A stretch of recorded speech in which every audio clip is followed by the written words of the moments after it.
Aphoristic Appendage to On Truthtelling. 1201 to 1250. 1201. No one has a lock on language which makes it, with its both glacial and lightning ways of doing work or effecting change, the lord of the humanly possible. No well-off, self-serving setup or operation can prevent its minor incursions as hostile elements or make its center immune from eventual attack. No political, social, cultural, or philosophical hegemony can maintain itself without both harboring and fighting this ever-evolving worm. 1202. The hare is in history as something already past but, as something still going on, the tortoise. 1203. COVID-19 aphorism, welcome to the New World Order. Not only in the workplace but in all stores and venues, equal opportunity now extends to being treated as a potentially dangerous disease carrier. 1204. When it comes to bandwagon policymaking with political correctness in mind, corporate cunning and corporate cowardice come together as good citizenry. 1205.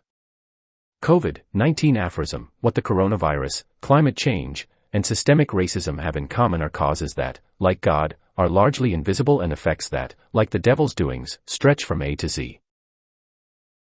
1206. COVID-19 aphorism, thin cloth masks worn both in public and private to prevent contagion will one day be viewed as being as efficient in their purpose as amulets and religious tokens in theirs. 1207.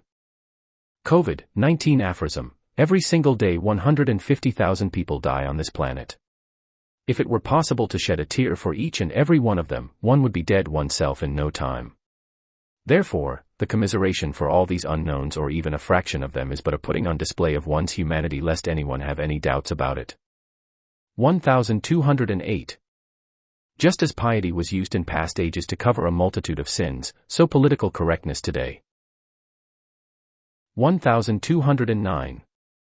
Mainstream journalism is currently fighting for its survival by fighting to keep its audience, its credibility, and its ethics but, be it noted, in this order and this order alone. 1210.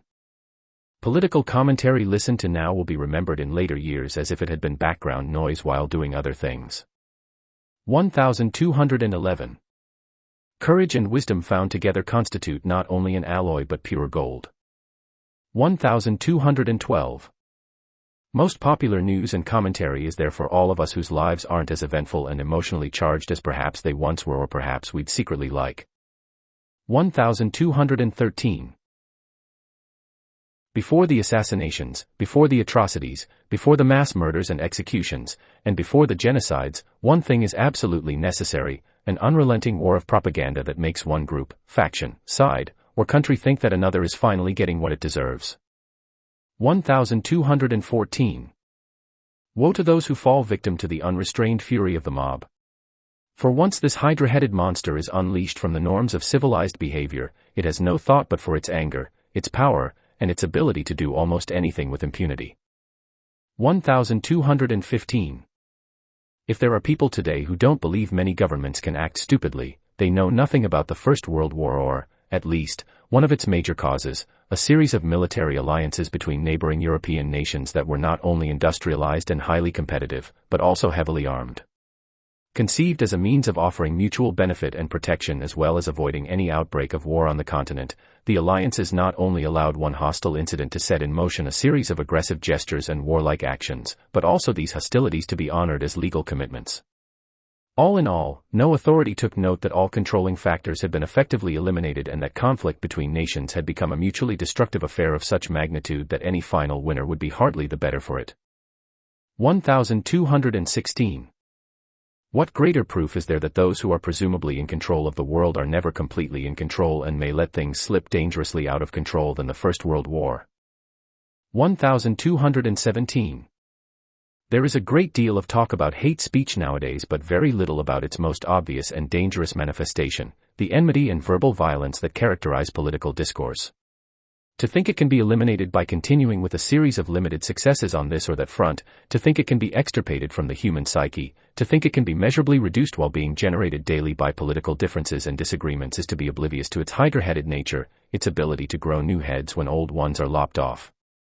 1218. The governments of today seem to be no more aware of the great danger they court in polarizing public opinion than the late 19th century governments of Europe were aware of what they were doing as prelude to the First World War. If it could be said that the second was akin to wiring countries together with volatile explosives of unknown power, then so with the first, except, instead of military alliances posing the hidden threat, it's now cultural, economic, corporate, political alignments. 1219. A dictator's worst nightmare is the many coming to a new understanding of their situation that turns fear to anger. 1220.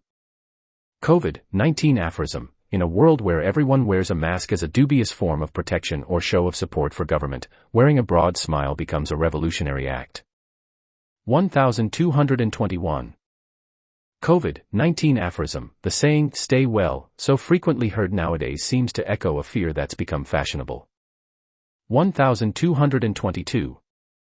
COVID-19 aphorism. Never does the expression, la comédie humaine, seem more apposite than when all go about with masks on as if attending a worldwide conference of clowns. 1223. The illusion that people go about like automatons in grocery stores is admittedly egoist but still strong. 1224. COVID-19 aphorism. The pandemic has not only succeeded in frightening the world but making it look ridiculous. 1225. COVID-19 aphorism. Thanks to politicians of all stripes, people are far sicker from the virus carried by airwaves than the airborne one. 1226. One of the advantages of political correctness is it relieves people of the burden of self-criticism. 1227. When it comes to assessing politicians and political commentators, it's not so much a question of who's telling the truth as who's lying the least and with the least harm to society. 1228. COVID-19 aphorism. Motto of the New World Order for 2020, and perhaps later only COVID kills, for now. 1229. COVID-19 aphorism. Only a combination of factors equivalent to the alignment of the planets can explain this madness. 1230. Perhaps one of the most universal but least recognized of our needs or drives is maintaining a good self-image. In a multitude of ways stretching from the popular to the private and even the perverted, it secretly guides us as we play our often very similar but also very different roles as actors on the world stage who have spectators, including ourselves.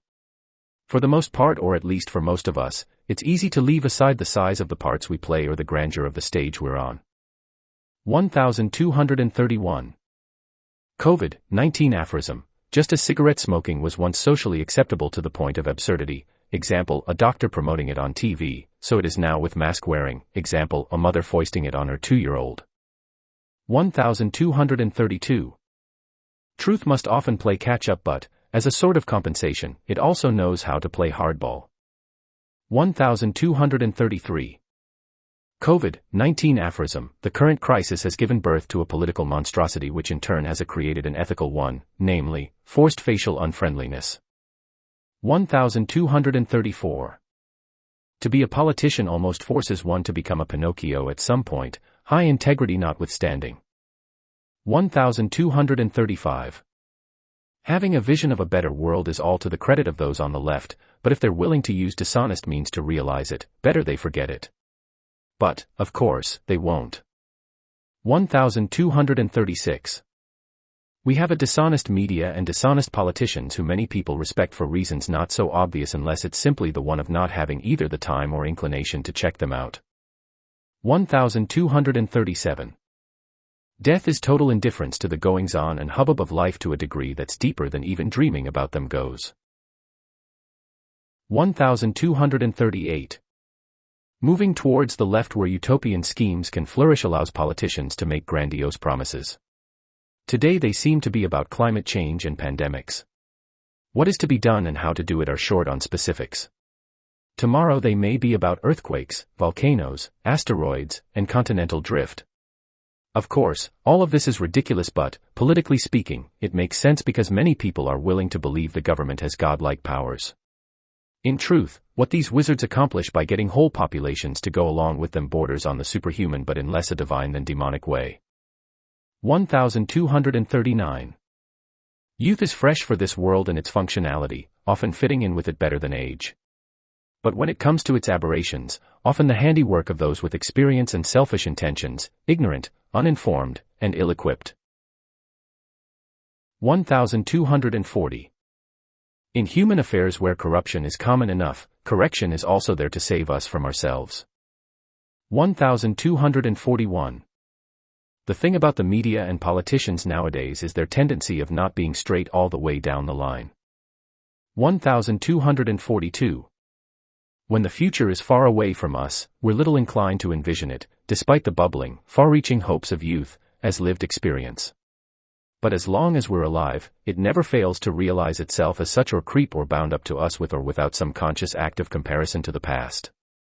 As much as this change or transition enters our consciousness, we will take stock of expectations met or not, perhaps being reminded all the while that, not being what it once was, it can only come again as a fresh discovery and disappointment. 1243. The future is the power of the past pushing to and through the present as its ongoing realization, its self-destructive recreation. 1244. A U.S. presidential debate is two opposing and highly exaggerated accounts of what the incumbent of the highest office has achieved and failed at. 1245. A U.S. presidential debate is an exchange of low blows that allows all commentators to occupy the moral high ground in a way that lays waste to the idea of there being any middle ground. 1246. If dying were as easy as falling asleep, if it no longer held any horror for us, who would not slip away in a dream, or dreamlike state, or burn up like a moth in a flame? 1247. Standing armies are slaughterhouses in the making, if not for one generation then another. There are many means of making them part of an honorable and even glorious profession, but, apart from these long-term practices that effectively divert attention from the end result, what horror haunts these standing armies as a common, almost pedestrian feature of history books, of what is necessary for a people's or nation's protection and even survival, of rules and regulations inscribed in institutions going back to antiquity, can be psychologically distanced and even eliminated by carrying out a series of peacetime military maneuvers and parade square drills, which new recruits thrown into battle sorely miss out on, that play counterpoint to battlefield losses like sailing on smooth seas to shipwrecks. 1248. To hold on to power, many or most political leaders are willing to take the occasional mud bath because, if they win most of their battles or don't lose the most important ones, they know they can maintain a sort of scrubbed respectability. 1249. Yes, the rule is a powerful thing, but so is the exception that, either highly placed or highly effective, can lead to the propagation of itself or the extinction of all. 1250. It may be that societies or peoples, being stricken, must also hit rock bottom before being able to look up.